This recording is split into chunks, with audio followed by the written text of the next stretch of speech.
This just in. The podcast, it's under attack by swarms of robots. Oh no. Oh no, they're messing with the volume and the sound panning. Stop that, you bionic brute. Oh, who will save the show? Just thought I'd swing by to say hello. It's me, Action Guy. Oh wow, Action Guy. Your quips are legendary. Hey, I'm here to kick ass and look pretty. And I ain't wearing a mask. Alright, that one was not that great, but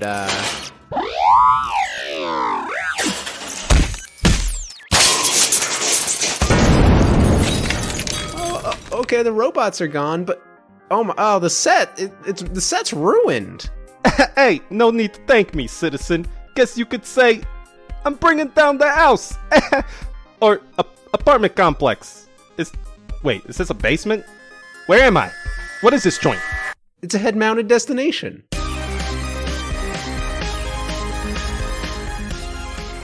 Hello, travelers, and welcome to Head-Mounted Destinations, a podcast about virtual reality and VR game development. We give you our perspective as developers and a peek behind the curtain into how VR games are made.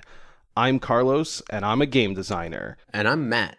I'm a gameplay engineer. And today we are talking about Swarm, a fast-paced, arcade-style, grapple-hook shooter that's focused on, quick bite-sized session and big, colorful graphics, along with getting high scores.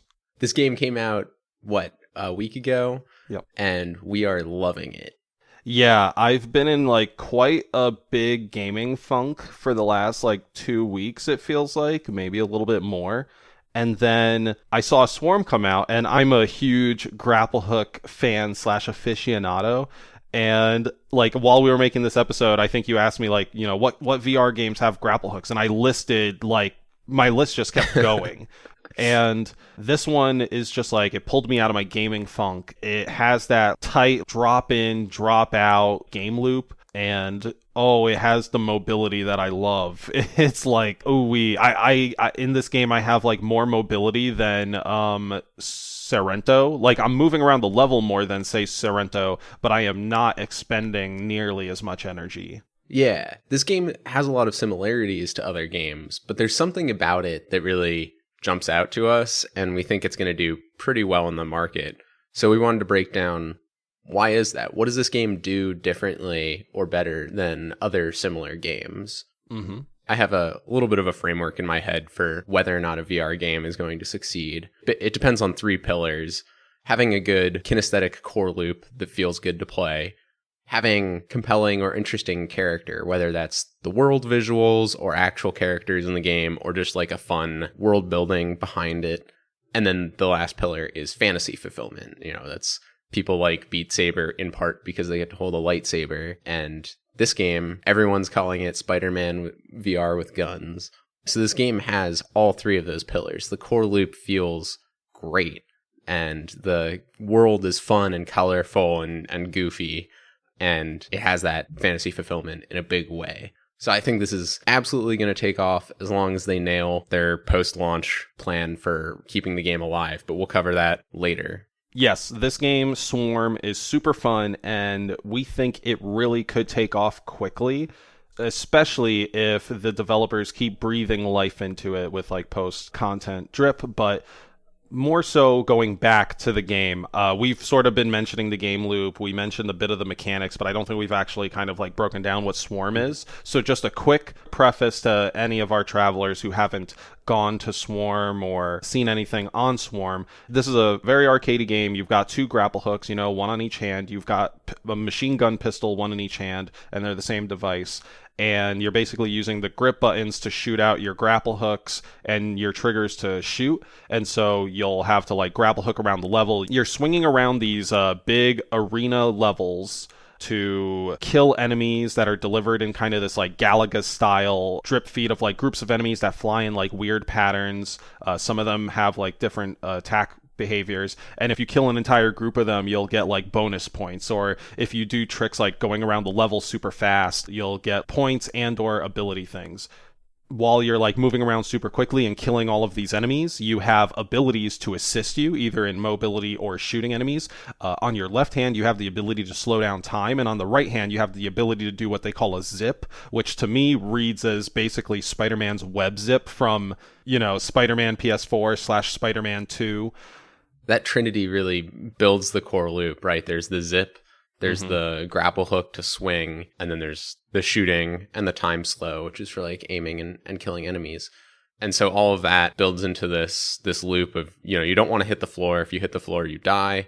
And so you're looking for a platform to grapple off of, and then you're moving, and then you release, and you can only shoot when you release the grapple. And the zip and the grapple are almost opposite in terms of how they change your momentum. The grapple's for redirecting your motion, and the zip's really for changing direction and going straight towards a particular point. Yeah, it's worth noting too that zip can be used offensively. You can actually zip line into enemies to either deal damage or kill them outright.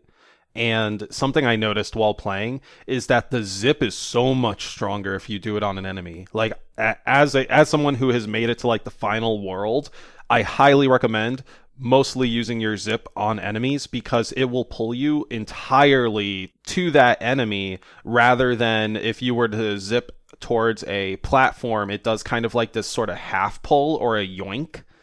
It's interesting. It's like a lerp versus a yoink. I think that's the first thing that makes this game stand out compared to other games with grappling hooks is the fact that it has the zip, because it allows you a totally different possibility space in terms of how you can move. Just thinking about other grappling hook games that I've played, it's often very difficult to get where you want to go. And I ran into that way less in this game because I can switch off between the two modes. This game, also compared to other grappling hook games, is, I want to say, more complex than most grappling hook games while having less inputs. In the actual game of Swarm, as far as I've seen, you're only pressing the grip buttons, the trigger buttons, and the lower face button. The complexity is in the mechanics themselves, which I think is really good. And that also lends itself to the kinesthetic gameplay loop. Yeah, it's a good point that there's a limited number of buttons in this game. I can compare that to, I think Jet Island has a reel in, reel out mechanic with its grapple hook, but that uses the thumbstick, whereas this uses your hand position in order to change the way that the grappling hook works. So that's great, and that it's taking actions off of buttons and putting them into the physical space, which is absolutely what a VR game should do. Let's break down the grappling hook mechanic a little bit and look into why it's more successful. So the grapple hooks, they're bound to the grip buttons. This at times could have the feel of doing that kind of Spider-Man index and ring finger going to your palm motion. So that makes sense. The easiness of using the grapple hook starts to gain complexity when you as a player need to either navigate to specific areas or avoid specific areas. I actually find avoiding areas is far more difficult in this game than getting yourself to areas. Yeah, it also has a huge number of quality of life things, like the fact that the grappling hook instantaneously goes to the target that you're shooting at, which is not the case in a lot of other games. It's a little bit counterintuitive because, a grappling hook takes time to shoot, but this, it just immediately goes and does a fun little comic book wiggle effect. And the hitboxes are super lenient. Yeah. These platforms are kind of small, but when you're far away from them, the hitboxes are maybe 2 or even 3 times the size of them when you're talking about angular size. Yeah, but it never feels wrong. Right. It feels great because in real life, we're not that great at aiming angularly. We don't have Spider-Man reflexes. You want to go there. And so the game lets you do it because it would totally suck to shoot kind of in the direction and then it misses every platform. So that's good. They also expand on that idea of being lenient on the player aim by also doing slow-mo when you're zipping. It's a forced slow-mo window of a fixed amount of time. and then whatever you're aiming at the end of that window is what you zip to. I just want to call that out because one, I really like that mechanic, and two, that mechanic reminds me a lot of, I think it's the Amazing Spider-Man video game, where they made like Spider-Man's parkour system very similar. If you wanted to do some sort of parkour trick, the game would slow down, you would go into first-person view of Spider-Man, and then you could look around, and like totally that heightened awareness moment is what that slow-mo is trying to like translate to the player, I think. Yeah, it absolutely plays into the aesthetic of the fantasy fulfillment, but it also serves a mechanical purpose of overcoming Fitt's Law, which is you have to take a certain amount of time in order to be a certain amount of precise when you're aiming. And so that's amazing. It does double duty. I think it's also worth calling out, I just was thinking about this, the fact that the platforms don't collide with you is actually a big part of making this game feel better in terms of the mobility, because in a lot of grappling hook games, you're grappling against objects that collide with you, whether that's walls or like floating big spheres or whatever. And so the issue there is if you run into that object, which is probably going to happen because it's pulling you towards it, if the grappling hook is reeling it at all, that stops your momentum when you hit it. In this, the only thing you can hit is the like invisible barriers at the edge of the level, which bounce you back with high velocity. That's a big thing, is the bounce too. So they address two issues in this game. Is one, the abstraction of like removing collision from certain objects, namely the ones that you use all the time, that also help you, which I think is just the platforms. There are things, there are like hazards or pieces of the level that you can bump into, but regardless, none of these stop you. The game is always about keeping momentum, right? Like similar to Sonic the Hedgehog, it's all about like building that momentum and then just executing cool shit while going as fast as possible. The fact that it bounces you, I can't count how many times in games like Windlands or like say Spider-Man Far From Home experience, how many times swinging into a wall just dead stops me, and like you want to swing somewhere else, but now you don't have any movement, and maybe in Windlands, more likely than not, your anchor point's now right above you, so you can't even like start pendulum. And it's just such an annoying experience. So to have all these anchor points and say, oh no, that's okay, they are just there as anchor points. Even your sloppiness at times is rewarded. That's huge. This game is just like trying to always give you carrots while still creating a very like deadly environment as the game moves on. Well, right, because the game is not about precision movement a lot of the time. And so like basically every design choice is aimed towards keeping you going in that like bouncing around, swinging around the level, bouncing around the level loop. Stopping the player would be totally antithetical to the design goals, which is why this is one of the small points I have against it. It's weird that the floor immediately kills you. I know we disagreed about that when we were talking off air, but it feels like maybe it could convert to instant death in later levels, but at least initially having it deal some damage and then bounce you back up, it's a slap on the wrist. It's like, hey, the floor is lava, but it doesn't totally break you out of that kinesthetic loop in a very punishing way. Like it's very punishing to have to replay the level. Yeah, I get that. It's definitely punishing to have to replay the level, and you feel that burn certainly in worlds like 4 and 5. But I think for what the game is, for how long it is, and its real focus on arcadey loops, I think like the failure rate is okay, especially because the failure time and the time to getting back in is so short. In general, I agree with you that it would have been good for World 1 to bounce you back, but then beyond that, have like the floor is lava idea. One thing I wanted to say to the, like, you're getting ping-ponged all over the place and, trying to kill enemies, this sounds like it would make any regular person sick. I think this game does a really good job at being high mobility and hopefully avoiding motion sickness. How I believe this game avoids motion sickness is by, one, your like UI crosshairs in the world, and two, always having you focus on things in the environment. And half of these things are static. So like you're either focusing on like grapple points that are always static in your environment, or you're trailing like enemies with your eyes. I think that takes away from whatever messes with like your equilibrium.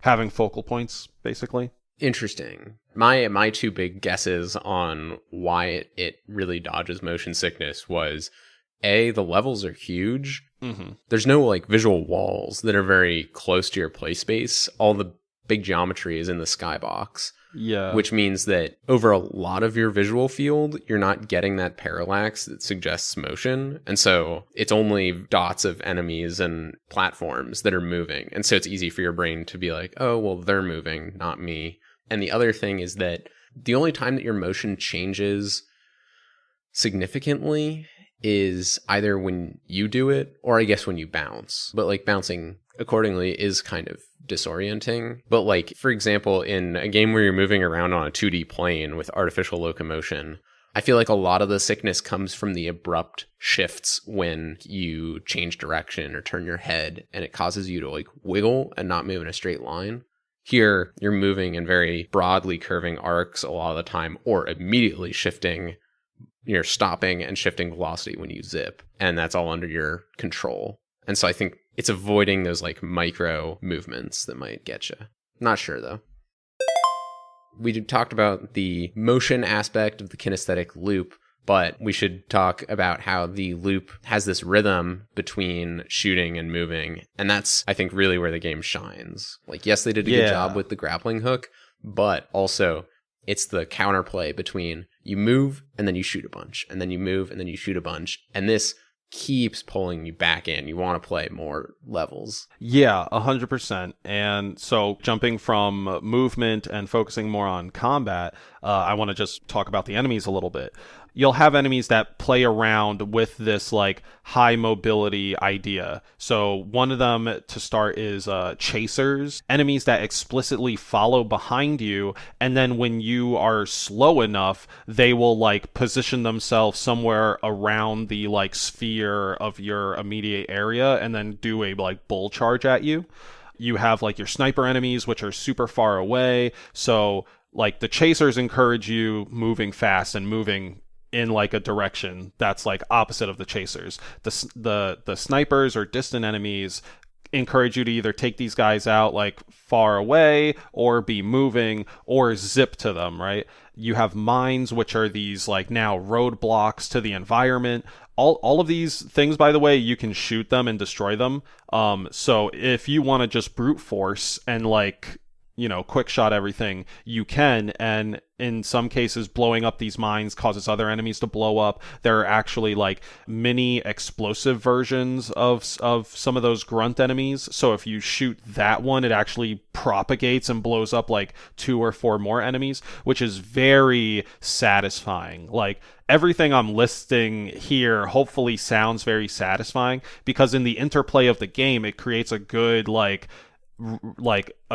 combat chess in your head. So one good example is, let's say you're swinging around the level, you've got like 4 snipers in each corner, you've got a group of chasers following you, mines all over the place, and now suddenly laser enemies who you can see forming the red lines like ahead of your path just moments before it actually materializes. You now have to prioritize which enemies you want to take out first, and this is entirely like based on what you as a player think is like the most pesky thing to deal with.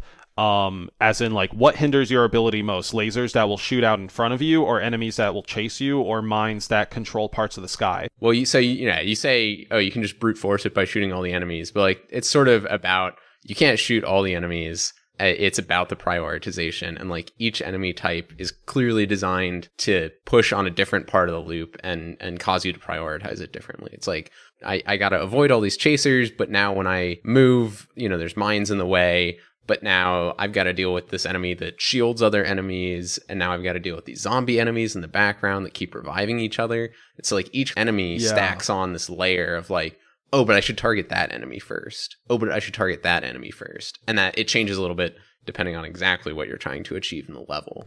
Yeah, 100%. Like if you're someone like me early on in the game who likes to like slingshot themselves very high up and then have plenty of time during that arc to shoot enemies, you end up getting screwed over by lasers. The chasers end up catching up to you because, you run out of speed up at the very top and they can hit you there.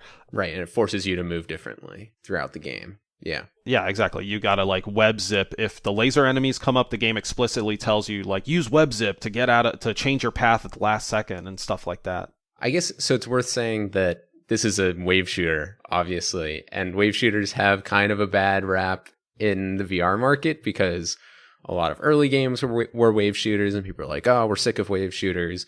But that format of, you have levels that are designed with waves of enemies that come out in a very specific pattern. It affords the designer a huge opportunity to introduce enemies and build waves that are composed of enemies such that they create interesting play experiences.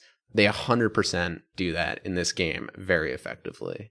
The fact that they can play with these waves of enemies means that they can nail into the rhythmic aspect of the game and build to a certain amount of tension where there's a bunch of enemies on screen and speed up the action. And also other elements of the game also play into this rhythm, such as the music or audio visuals, the chained explosions. All of this creates a certain combat rhythm, and the way that it fades off at the end of the level, it just like leaves you wanting for more. It's like a cliffhanger at the end of a TV show, and you want to see the next episode immediately. Yeah. That, I think, is part of what makes it very successful in the moment to moment. Yeah, I would describe the entire package. It's very Robo Recall in spirit. Like mechanically, no, like, they're two very different games, but both of them are high action wave shooters, and they have like some unique take on it. With the wave shooting here, yes, it is a wave shooter, but you're not even thinking it's a wave shooter because you're so, like, the mobility aspect is so tied in. And I think that might be part of what the floor is lava rule kind of like helps facilitate. So like now that you've baked in mobility as like half of the game, your game isn't just a wave shooter. It's really showing that wave shooters aren't bad in and of themselves. They can just be done poorly very easily. It's easy to do them poorly, but it's a great tool for adding up lots of interesting changes to the gameplay without requiring a lot of level geometry or, content. Like they can reuse the same spaces. Yes, and in reusing these spaces, there are also different objectives. Let's say Arena A is used for 5 levels. One level is going to have kill all enemies. One level is going to have survive for X amount of time, which you could simply just be swinging around. Another one is actually like a gem collect-a-thon throughout the level. And there are also boss levels. Like that's something we haven't even touched upon. Like the bosses are really freaking cool, and they introduce like new enemy types over the course of the game. So again, we've seen this in Robo Recall, but it's a sign of like good progression, good overall game progression, and like enemy progression, I think. But it also is very juicy, and like that's something Robo Recall had going for it, is it was super polished. This game, I think, is polished to a similar degree, and that's something that I think differentiates it from a lot of other games. Is a lot of VR games maybe don't have as much polish as they should. When we talk about juiciness, Traveler, we're talking about like how much player feedback or how much reward you're getting for a certain action or an input. Right. So this is the thing that, it's the layer on top. It's the feedback that makes it the difference between identical mechanics feeling good or feeling bad. It's the little animations when things happen. It's little sounds that react to the way that you interact with the world. Yeah. For example, the grappling hook platforms in this game, when you grapple off of them, they have like a wobble animation, and we leave them behind. They keep moving for a little bit. When you shoot out the grappling hook, it does this cool comic book wiggle effect. There's speed lines around the player when they start moving fast. When you bump into the pendulum, it makes a huge bong before bouncing you in a different direction. When you are going into slow-mo, it has a sound, it has a screen effect that inverts all the colors, it pitches all the sounds down. When you kill the little grunt enemies, like the little flies, some of them just blow up, but others that get hit like by the outside of the blast, they'll die by kind of like flying off to the side, like there's some sort of like red leader in Star Wars who just got shot down. When you collect crystals that increase your score multiplier in the game, it starts playing musical tones that match the music. It's all these little things that they're small, but they stack up, and they turn each moment into this like huge audio visual spectacle. Yeah. And actually, it's not just audio visual because they have the haptics as well. Which like as you're putting tension on your grapple lines, you can feel the tension levels changing using the haptics, and it's like just feeding another input into your sensorium. Oh man. Yeah. Oh, speaking about juice, and we haven't talked about weapons, but once you get a chain lightning gun, and I'm just going to call it force lightning because that's just how I am. When you get that shit and you feel the vibration as you're like unlimited power, like force lightning, just droves of enemies, and it's propagating out, and you could hear the announcer. So everything we've listed is like all like 27 different things are all happening in 1 second, right? I'm like unlimited power, hearing the thunder snapping. I'm like feeling the vibration in my hands. I just wiped out an entire wave of enemies in like 1 second, and I'm seeing all of them explode and hearing that, and I'm hearing the announcer saying like full row clear, and seeing that UI like actually in the world where that group was wiped out, and it creates like such a like fuck yes, like you're a badass moment that is baked into the micro, like that is baked into the core loop, and the core loop is so short and sweet that you have these like bombastic 3-minute experiences, and it just makes you want to keep coming back to frickin' do it again. We talked about this on a previous episode, but it's important for games to be able to expand after launch now in the current market to keep players coming back, because there's only a certain amount of content, and in order to survive in the market, you need to stay on the top sellers list, basically. Right. And with news being how it is, you want to have your name repeated in the news feed or the news cycle for anyone who's like remotely interested in your game. Fortunately, this game is going to be able to expand pretty easily, we feel. Basically, everything about this game has the ability to be expanded. Yeah. So first thing I want to bring up, modifiers. Modifiers are an easy way to like encourage replayability in a more arcadey game. This game does indeed have modifiers, so it already has like an easy, medium, and hard mode. Easy removes the floor is lava aspect, and hard mode just makes enemies faster and more HP, I think. But you could have modifiers on top of that, which will, not save your score, but it'll be fun as hell to play, such as like unlimited rapid fire, low gravity, unlimited slow-mo, and I could very easily see more coming online as the community gives feedback to the developer. Potentially other things too is like maybe new weapons or like new platform styles. It's worth looking at why this works for this game and maybe not other games, because you sort of think, well, okay, like every game has different mechanics that are maybe modular like this. Why can't they release content updates? Like, it sounds like the big question you're trying to get at is, how is it that this game can have parts subbed out for other things and it doesn't break that core experience? Whereas if you were to sub out something from Lone Echo, if you were to sub out something from there, it like changes the game drastically. Right. In Lone Echo, it's not really clear what your core loop is. Like there's the locomotion aspect of it, but like generally the narrative arc is just a lot broader. But in this game, basically you move and then you shoot. And then you move and then you shoot and you move and you shoot. And as long as you don't interrupt that loop, you can basically stick anything you want on the outside of it. You start thinking about it, you're like, oh, there's all these ways that you could introduce new enemies and new modifiers and new guns. And like it all works because it all builds on top of that very, very small loop rather than swapping out parts of that core loop. Yeah, exactly. Whereas if you were to try to introduce something, say, like new in Lone Echo, you have to do a whole like 5-minute tutorial sequence to understand what it is, because it's not like a super easy, quick concept, I guess. What a great segue into talking about the first-time user experience and tutorialization in general in this game. Wow. Yeah, seriously. You bring it up, and I think that's the only thing I disliked about this game was the tutorial. Well, what do you think? On its face, it does an okay job, right? It gives you a very short tutorial right in the beginning of like, here's how to swing with the grappling hook. Okay, go here, fight enemies.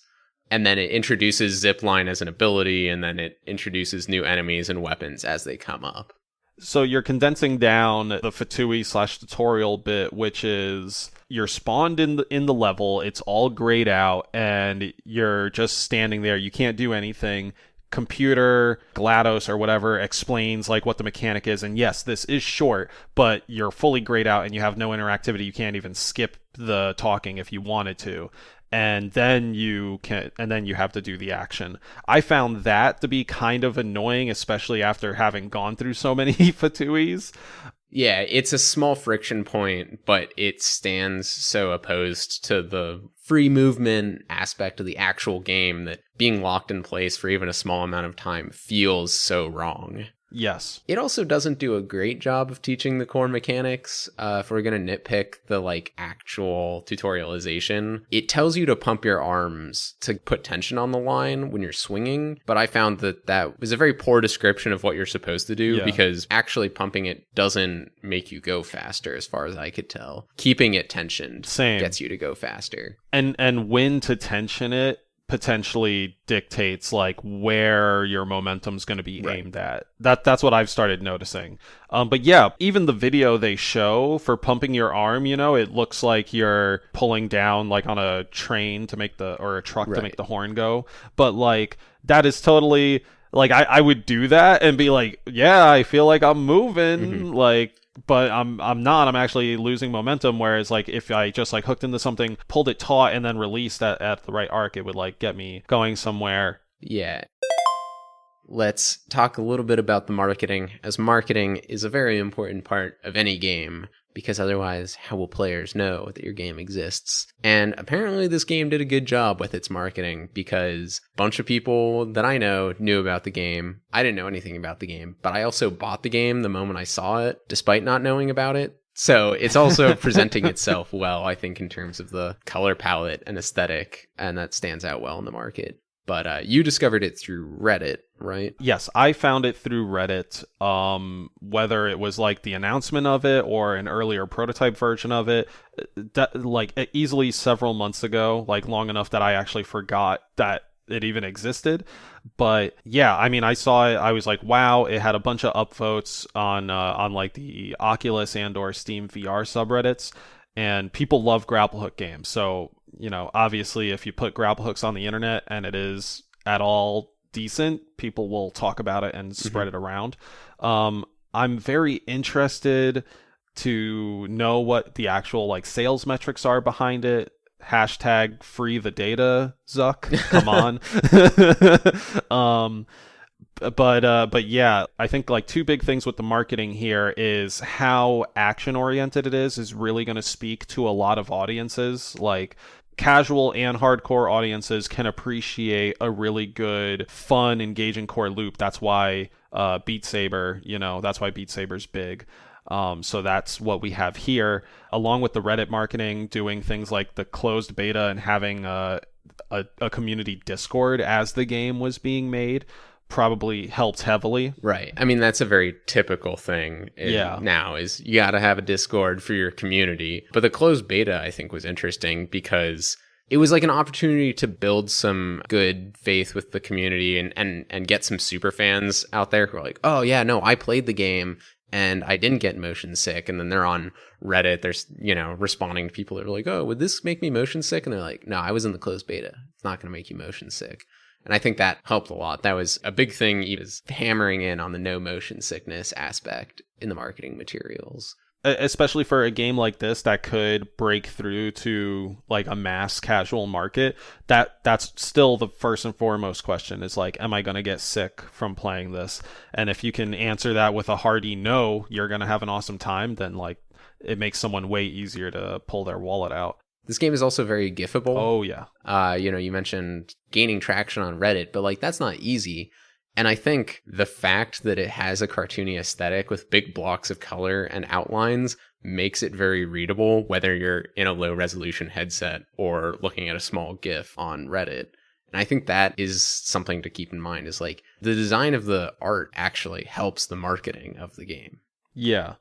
especially paired with everything we talked about with the juice, like seeing a gif of somebody execute a good grapple hook maneuver with some slow-mo, hitting some weak points, and then just seeing a symphony of comic booky explosions. I mean, that right there sounds as appealing, if not more, than seeing a cool Blade and Sorcery gif. Ugh. Which we know Reddit loves those. So there's a lot of really good information and examples to pull from Swarm, and Swarm has already pulled from a lot of different games and inspirations and created a really good bombastic experience that we think is really going to take off in the coming weeks. We'll have to wait and see. You know, maybe in the future they'll do some type of Phantom Covert Ops thing where they release a pack of challenge levels, or maybe it's an individual arena, more a la Pistol Whip.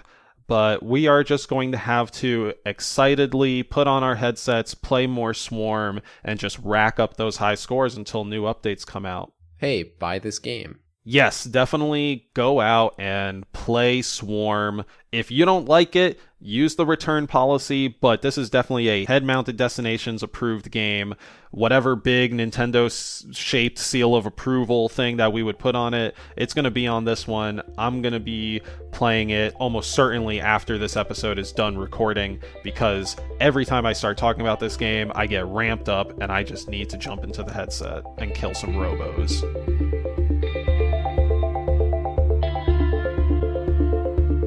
If you liked this episode and you want to hear more, please visit our website, headmountedpodcast.com, and also sign up for our email list so you'll get notified about new episodes. You can listen to the show on YouTube, Spotify, Stitcher, or Apple Podcasts. If you'd like to discuss this episode or suggest future topics, you gotta visit our subreddit, reddit.com/r/headmountedpodcast, and drop a comment.